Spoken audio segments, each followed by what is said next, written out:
법무부 장관께 간략하게 오늘 아침 신문에 난 것에 대해서 물어보도록 하겠습니다. 오늘 아침 조간 신문에 의하면은 추미애 장관 아들이 소속됐던 부대 관계자 A 씨가 검찰 조사에서 추미애 장관 보좌관이라는 사람이 전화 와서 추미애 의원 아들의 휴가가 곧 종료되는데 통원과 입원이 아닌 집에서 쉬면서 회복하려 한다. 병가 처리해 줄 수 있느냐? 이렇게 물었다라고 지금 신문에 보도가 되었습니다. 이 기사 본 적 있으십니까? 자, 보좌관이 당시 추미애 장관의 보좌관이 이렇게 전화를 한 사실은 맞습니까? 그런 사실이 있지 않고요. 이 부분에 대해서 제가 뭐라고 언급을 하면 제가 말씀드리는 것도 수사에 영향을 미치는 것이고요. 또 질의하신 위원님께서 말씀하시는 것도 수사 분위기에 그 영향을 미칠 수가 있죠. 그래서 이 사건은 저는 그렇지 않다고 생각합니다. 수사 중이기 때문에 네. 수사하면 명명백백 밝혀질 거 아니겠습니까? 아니, 수사하면 명명백백 밝혀질 일인데 장관님 그동안 그 법사위에 출석하셨을 때나 얘기를 하셨잖아요. 그런데 오늘 이 질문에 대해서만 답을 하는 게 적절하지 않다 그런 얘기이신가요?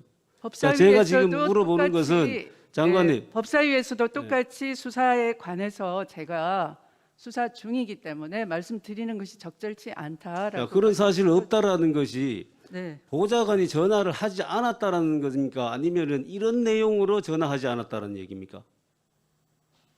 어떤 내용을 제가 말씀을 드릴 수가 없는 상황 아니겠습니까? 보좌관이 그러면은 저를 자, 상대로 그러면 이렇게 미래통합당에서 고발을 하셨고 그 고발한 이후에 지속적으로 그 2차 제보자라고 할까요?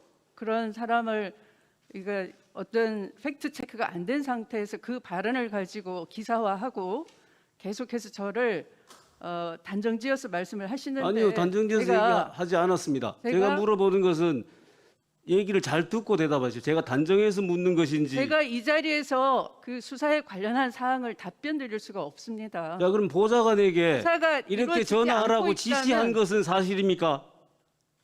지시했습니까? 장관님이 그 당시에? 보좌관이 뭐하러 그런 사적인 일에 지시를 받고 하겠습니까? 그러면 지시 자체도 안 하고 보좌관이 전화한 적도 없다 그런 얘기네요. 그렇게 답변하신 겁니까? 이 부분에 대해서는 수사 중이기 때문에 의원님 질의 다 포함해서 사건에 영향을 미쳤는지 아니면 부당하게 특혜를 받은 적이 있는지 그 모든 것이 밝혀지면 될 거 아니겠습니까? 당연하죠, 그거는. 네. 당연합니다. 그래서 저도 저는 신속하게 그러면은 그렇게 되기를 바라는 입장이고요. 네, 알겠습니다. 네. 예.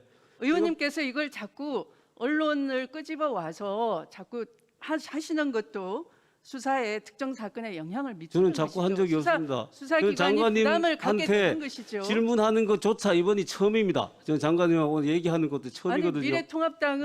미래통합당은 지금까지 미래통합당의 의원이 한 사람입니까? 여러 사람 중에서 법사위나 질의할 수 있는 것이죠. 무슨 대정부 질의나 단골 메뉴였습니다. 인사청문회. 새로운 사실이 밝혀졌으니 새로운 사실을 추미애 장관님, 당연히 질문할 추미애 수 장관님, 있지요. 이건 박형수 의원님 질의하시는 거니까 다른 관계 없는 것들에 대해서 말씀하지 마시고요. 질의에 대해서만 답변해 주세요. 네. 질의하시죠. 자, 만약에 병가 처리해달라고 보좌관이 전화를 했다라면은 그것이 외압 또는 직권남용이 될 수 있다는 그런 맞습니까? 이거는 사실이 아니라 장관님의 법률적인 견해를 묻는 것입니다.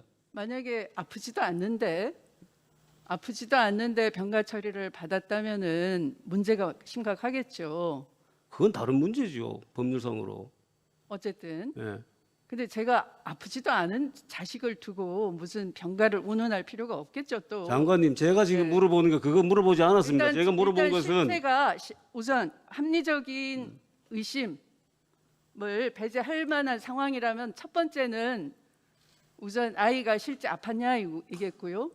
둘째는 그 아픈 아이가 병원에 치료를 받을 만한 심각한 상황이었냐 하는 것이고요. 그 지금 다른 얘기하고 계세요. 지금 판단에 제가 그러면 대해서는 이렇게 묻겠습니다. 묻지 않겠습니다. 제가 이렇게 얘기를 할게요. 그러면 만약에 그 당시에 보좌관이 부대 관계자에게 이렇게 전화를 했다라면은 그 보좌관이 직권남용죄가 될 수 있고요. 그 다음에 만약에 장관님이 그때 보좌관에게 지시를 했다라면은 장관님도 같이 직권남용죄가 해당될 수 있고요. 장관님이 그렇게 전화하라고 개인적인 일에다가 보좌관에게 부대에 전화하라고 시킨 것 그 자체가 직권남용죄가 될 수 있다고 생각합니다. 법률적인 제 생각이 틀렸습니까? 일반적으로라면 맞겠죠. 그러나 네, 그런 사실은 알겠습니다. 없습니다. 네, 그런 사실이 없다고 대답하셨습니다. 네, 이상입니다.